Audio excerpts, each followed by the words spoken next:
ขันน้อยหลาย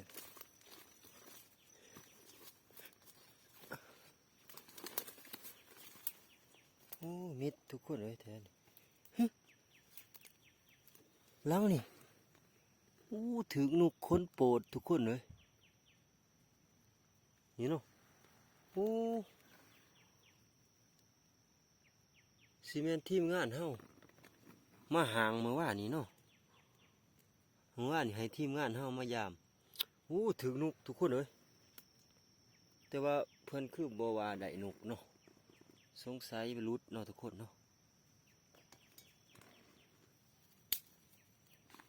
แต่ว่าเพื่อนคือบ่ว่าได้นุกเนาะสงสัยไปรุดเนาะทุกคนเนาะทุกคนเนาะถือนกเนาะแต่ว่านี่เพิ่นแหละให้ทีมงานเฮามายามเนาะขนผุแต่ว่าบ่ส่งได้โตเนาะเพราะว่าเพิ่นบ่ได้บอกว่าถือนกไปรุ่นต่ออุ้ยโอ้มืดพ้นมาไอ้แหละพี่น้องเอ้ยโอ้หลังนี่มิดซีดี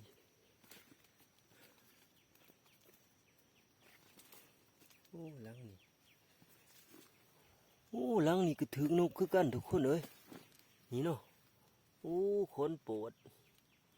แต่ว่าบ่ได้โตได้นี่ทีมงานเพิ่นบ่เห็นบอกเนาะโอ้สองหลังเลยทุกคนถือนกนี่เนาะคนมา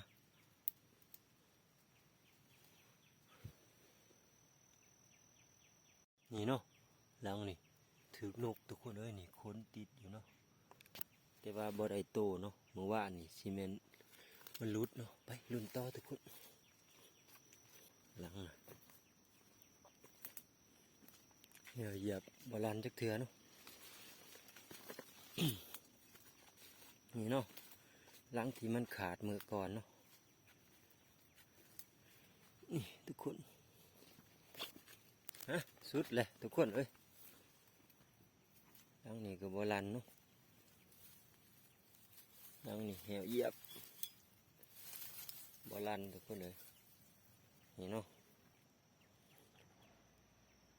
ฮะพบพอกันไหมคลิปหน้าเด้อหมู่เพื่อน FC